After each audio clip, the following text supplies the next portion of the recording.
Hello and welcome to Connect and Collaborate. I am Alex Hopkins, your on-air producer, and this week we are talking to our nominees for the Champions in Industry Award ceremony. That ceremony is taking place on December 3rd at the Cable Center from 11 a.m. to 1 o'clock p.m. If you have not gotten your tickets yet, they are available at cobrt.com/events. Click on December 3rd and you'll be able to register for that event right there. I highly recommend getting a table so your whole company can come with you. But today I have in studio with me Cathy Ritter. She is the director of the Colorado Tourism Office, and you guys were nominated in the Tourism and Outdoor Recreation category. And I should specifically say your Regional Branding Task Force was nominated. So how are you doing, Cathy? Doing great. This Regional Branding Task Force project was a huge amount of work. I'm not sure the partners who agreed to participate in this realized what they were signing up for. But I think we got to a really good outcome, and we're excited to share it with the whole state. Yes, well, we're happy to be able to let you have a long form to talk about exactly what they do. But before we get into them, let's talk a little bit about your background and how you ended up at CTO and the director of it. Oh, well, thank you, Alex. I actually previously had been the Illinois State Tourism Director, and I had, after that experience, I did some other things and ended up moving to Colorado looking for a new opportunity. I was really hoping to be closer to my daughter who lives in Denver and a brand new grandbaby. But lo and behold, 3 weeks after moving here, the job of State Tourism Director for Colorado opened up. And I was in the very fortunate position of being invited into the search and ultimately ended up getting my dream job and have been in that job ever since for the past 3 years. Wonderful. Well, and that's cool. It's like kismet, really, right? I like to think that lots of things in our lives happen for a reason, and so congratulations, you move here, and then it opens up. I like to think the universe was looking out for you. I feel the same. So yeah, as the universe looks out for us a lot of times when it comes to jobs and moving across the country. And congratulations on your grandbaby. That's always fun. Thank you. Yes. But let's talk about the Colorado Tourism Office as a whole. And in the 3 years that you've been there, you guys have had a lot of accomplishments. We've been busy. So it all started with development of a it all started with development of a statewide strategic plan. So in that process, which took 10 months, and we held listening sessions in 23 different locations around the state, met face-to-face with more than 1,000 tourism stakeholders, including a lot of Colorado residents, that really helped us identify the challenges and opportunities ahead. And that plan was actually formally and unanimously adopted by the Colorado Tourism Board in March 2017, and we have been marching down that path ever since. One of the topics we heard about most fervently from a lot of tourism stakeholders were concerns about the regions that had been developed more than 2 decades ago at a time when there was no funding for the Colorado Tourism Office. And these regions sprang up as ways for different parts of our state to continue supporting tourism promotion when there was no centralized state promotional agency. So that was the landscape for the creation of these, but they weren't necessarily created with consumer preferences in mind. They hadn't been named thoughtfully. They were named geographically. And so we had regions with names like Northeast and Southwest and South Central. And sparks some creativity, right? Exactly. Which, if you think about it, even people in Colorado would have a hard time probably telling you what's in South Central. Well, It turns out that Pikes Peak is actually, the chief geographic feature of South Central. So anyway, everyone was seeing a huge opportunity around creating and making certain that we had the right boundaries around these regions, and also naming them in ways that would be more inspirational. Exactly. Well, and Pikes Peak, you can't deny that, right? That's a huge tourist attraction for many people around the globe to come see Colorado. Well, it sparks instant recognition. Yeah. And that's exactly what you're looking for when you name regions, because you don't want people to have to parse out what that means. You want them to be instantly engaged to find out more. Yeah, absolutely. You mentioned briefly that stakeholders were involved, and that includes Colorado residents. Do you mind defining that a little bit more for me? Well, every time we held one of these listening listening sessions. We would send out a call to the tourism organizations that were in that area, but also trying to get public notice in the local media. And so every one of our listening sessions, and I guess attendance would average anywhere from 30 people up to 80 people. I think we had over 100 people in some locations. There was always a mix of residents included. We had great representation also from the outdoor recreation community. Parks and Wildlife was often represented. I always saw those Parks and Wildlife uniforms in the room. But it was great to know, and we had historic preservation, we had artists, we had journalists, so we always had an interesting cross-section of people in the room when these discussions got underway. And we were really just casting a wide net. We didn't come in with any preconceived notions. We were really wanting to understand what was on people's minds, truly where they saw opportunities for tourism development, and also where they saw the challenges. So we identified a number of initiatives, to go back to your question, Alex, when you were asking, when you were saying we've gotten a lot done over these past 3 years. Yeah. We've been acting on all of those different things that we heard from residents and from stakeholders. One of the most powerful messages we heard from residents that we've been acting on in a big way were concerns about the impacts of travelers on Colorado. Of course. And so we've put a whole initiative around that, our stewardship initiative, where we're now educating travelers about reducing their impacts on Colorado through something we call the Care for Colorado principles that we developed in partnership with Leave No Trace. And this has really been capturing a lot of attention. We were just invited to apply for an International Tourism Award, in fact. Really? Because Colorado truly has been at the forefront of devising solutions. A lot of people are recognizing that their residents are starting to have concerns about some of these issues, impacts on water, land, wildlife, other resources, sometimes too many people in the same place at the same time. But Colorado has really been working as a destination to put some real solutions in place to help mitigate these kinds of concerns and to inspire travelers to visit less visited destinations.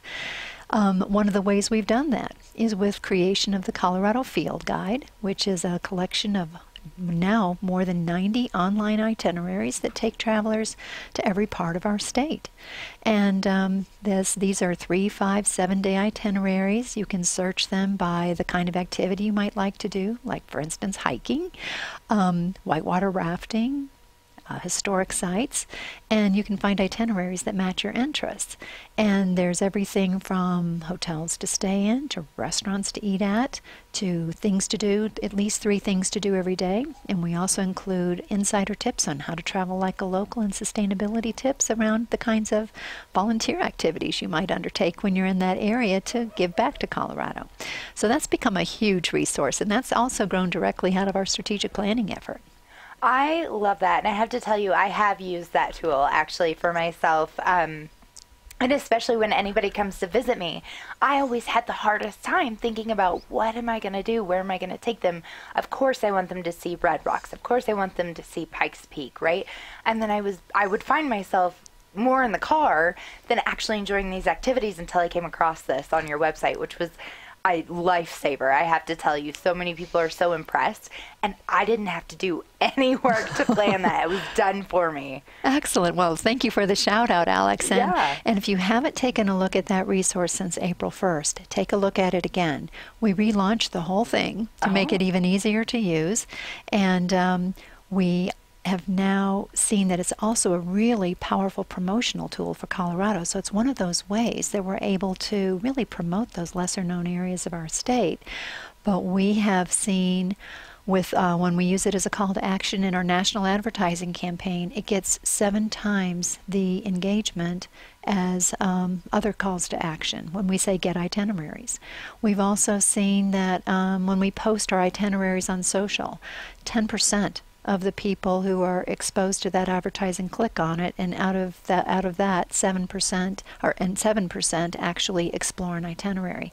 So it's basically performing at twice the engagement rate of our other content. So we're also, in trying to devise a solution, we're also coming up with a really powerful promotional tool for Colorado too, that's fulfilling our travel objectives. Yes, and I love that you mentioned that there are volunteer services available too to get back to Colorado, which is absolutely beautiful. As you mentioned, you've worked with Leave No Trace on the initiative to care for Colorado, and so when people come in, it's take out what you brought in, right? That kind of mentality, which is something I actually had not heard of until I moved to Colorado.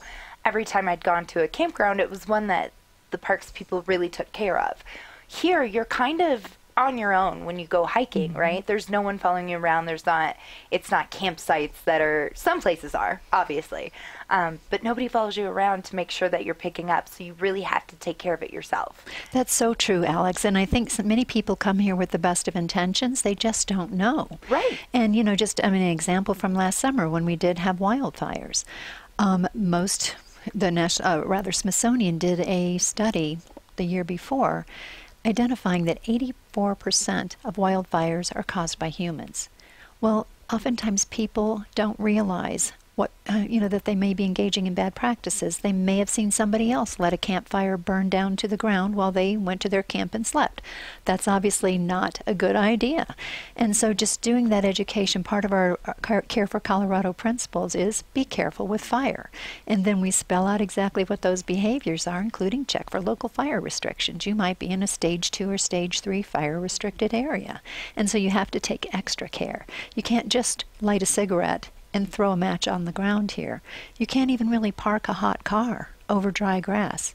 And so those are the kinds of ways that we can provide education to travelers who want to come here, don't want to cause impact to the environment, but may not know just the simple behaviors that they need to follow. Exactly, and I love that you provide that. I think one of my favorite things about your website, not only the itinerary, that's my favorite for sure, but is how much information is there, but it's not overwhelming. You guys don't shove everything all at once in your face, right? It's broken down into different categories, and you guys are very good about maintaining that website, and it looks awesome. I want to go back a little bit to talk about your regional branding task force, which is why you were nominated that specific task force. And you mentioned the reason behind why they were created. South Central region, Northeastern region, it doesn't conjure up very fun pictures in one's mind to be able to go to a place and look at that. But they took 15 months to do this, right? So talk a little bit in depth about what they went through to be able to name that. Well, once we convened our task force, and it was an 11-member task force, it was co-chaired by Chris Romer, who is the president and CEO of the Vail Valley Partnership, and myself. And then we tried to select representatives from all of the different parts of the state so we could make certain that we had, a good group of voices at the table. We also started with the premise that we wanted to do a research-based project. We didn't want to just have a bunch of people sitting around the table saying, okay, where should we draw the lines today? We wanted to make certain that as we were creating these regions that they made sense, from a traveler standpoint, that we were actually coming up with entities that represented true travel patterns. And so we knew from the get-go that we wanted to hire a contractor who could really guide us through this process with a research-based approach. So the task force's first job was to help develop that RFP. And we ended up we hired a consultant to help us reach out nationally and internationally to make sure we found the best possible consultant. We ended up with almost 50 proposals, and these weren't just a couple-page proposals. These were thick responses to our inquiry. There was a lot of interest in this project because not many entities have really taken this kind of just an open approach saying, help us build this from the ground up, and it intrigued a lot of agencies. And so we ended up with an international destination marketing agency who also specializes in place branding called Destination Think. They're physically based out of Vancouver, but they have team members all over the world who work virtually. But they brought an incredible level of expertise to this challenge, and we just all learned so much in working with this team of experts. But they started off doing a very deep dive into research. They actually analyzed more than 19 million online conversations about Colorado and sifted through all of that data. They did a consumer survey. They did industry surveys, including, I think, 20 face-to-face surveys with key leaders in Colorado tourism. They examined existing collaborations. They looked at our geographic features. They did a deep dive into our history and culture. And they ended up with an initial recommendation of, I think we started with 9 regions that they identified as potentials. That then went to a series of statewide workshops. So we did workshops in 11 different locations, 20 different workshops, again pulling in a diverse range. These were invitation-only workshops, pulling in a diverse range of Coloradans to really examine the research that had been done and to really test whether these boundaries were the right ones.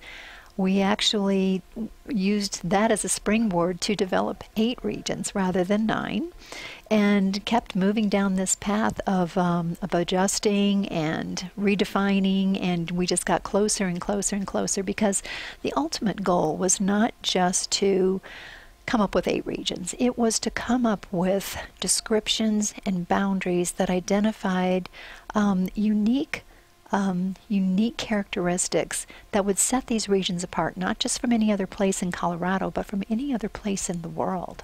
And I think that's where we landed. And then the final step truly was to go through a naming process that truly reflected the regions that we'd come up with.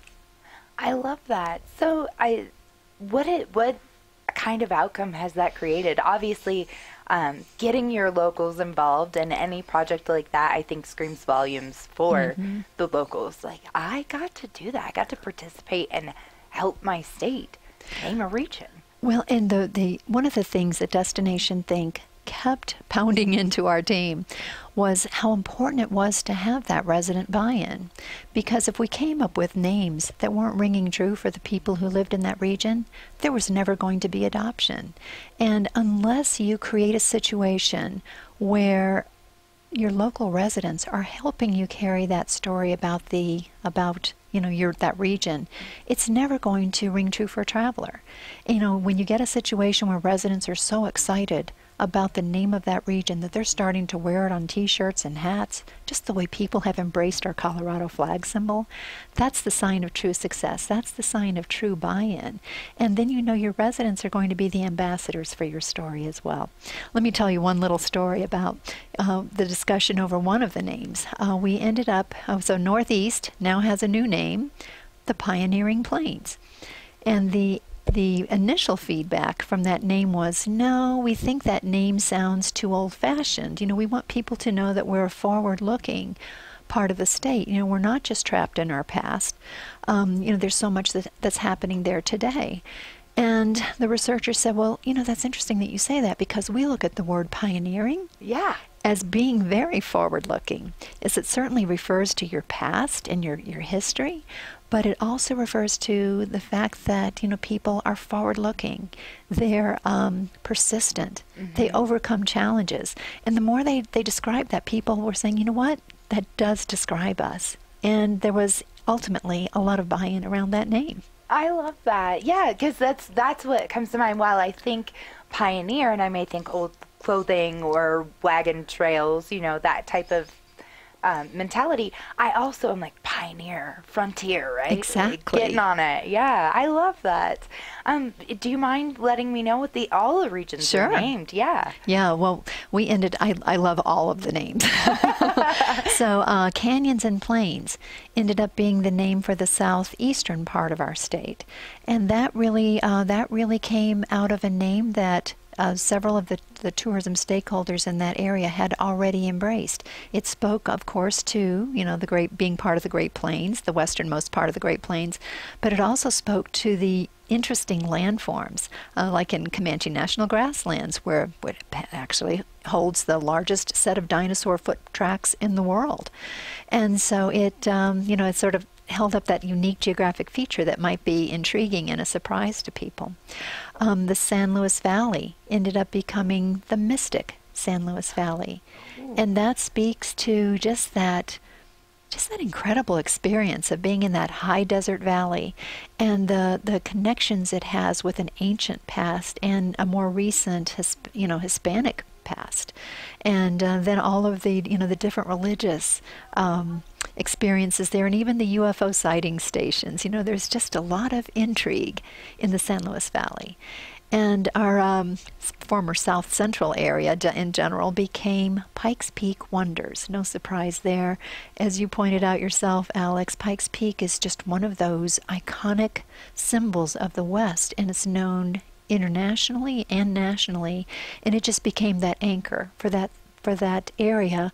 The wonders refers to all of the other incredible natural wonders there, the Royal Gorge, the headwaters of the Arkansas Valley, or the Arkansas River, the Garden of the Gods. I mean, when you think about that area, there's just these extraordinary landforms there, which is a big reason that area attracts about one out of every 4 visitors to our state. Really? Yes. I don't think I realized it was that high. I knew it was high. Mm-hmm. I didn't realize it was that high. Yeah. Another one is mountains and mesas. That refers to the southwestern part of our state, which contains not only the Grand Mesa, the largest tabletop mountain in the world, Mesa Verde, a World Heritage Site, and the San Juan Mountain Range. So mountains and mesas captures all of that extraordinary geography. One of the proposed names, kind of a joking name for that area, was, I also like, Adrenaland. It talked about the extreme way that people in that part of the state approach all of their sports, whether it's mountain biking or skiing or backcountry skiing, whatever. Then we move on up to the northwestern part of our state, which was we landed on the Great West.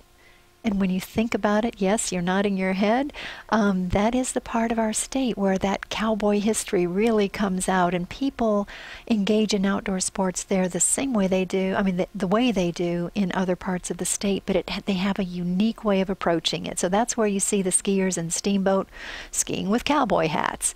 And yes. you see the annual Winter Festival in downtown Steamboat. They're riding, pelting down Main Street on horses, dragging, skiers and snowboarders behind them. So it's just a unique way, and a lot of ATV and off-roading in that area, jeep crawling. It's a different kind of outdoor enjoyment there. And then we have the central part of our state that is home to so many of our ski resorts and the highest peaks of the Rocky Mountains. That became known as the Rockies Playground. I like that. That might be my favorite, actually. I'm glad you're having such a good response to all of this. We started with Rockies and Resorts there, and people said, no, that's not really who we are. We do have resorts, but it's bigger than that. Right. And we landed on Rockies Playground. It is a playground. It's a playground. It's a high-altitude playground. And then for the urban stretch of our state, that was probably the most difficult name to land on because, we early on identified that's the center of innovation in Colorado. It's the home of beer. Yeah. It's the home of our universities. And so there was a lot of back and forth. One of the early names was Denver and the Urban Range. Again, Denver has that instant name recognition the same way Pikes Peak does, and its reputation is growing, obviously well known in the United States, but its reputation is growing internationally as well. So we wanted to make certain Denver was part of the name. But then it was, okay, how do we finish that sentence? Denver and what? And so we ended on Denver and Cities of the Rockies. Okay. So that speaks to Fort Collins, Loveland, Estes Park, Greeley, all of those areas that are Boulder, Golden, all of those areas that are thriving urban centers, but they're all within the view of the Rockies, and that's what sets them apart. That's their backdrop. So we feel like we landed in a really good place for each of these, and I think what's making it most compelling for all of us, knowing we're on the right track, is that we're seeing instant adoption around the state. That is wonderful, and I can see why people are instantly adopting these names. I'm super into it myself. Thank you so much, Cathy, for joining me today to talk about the Regional Branding Task Force and the Colorado Tourism Office. Again, you're a nominee in the Tourism and Outdoor Recreation for our Champions in Industry Awards. You can sign up for that at cobrt.com/events. Be sure to like and subscribe our YouTube page while you're here. Have a wonderful day, Cathy. Thank you again, and we wish you the best of luck. Thank you, Alex.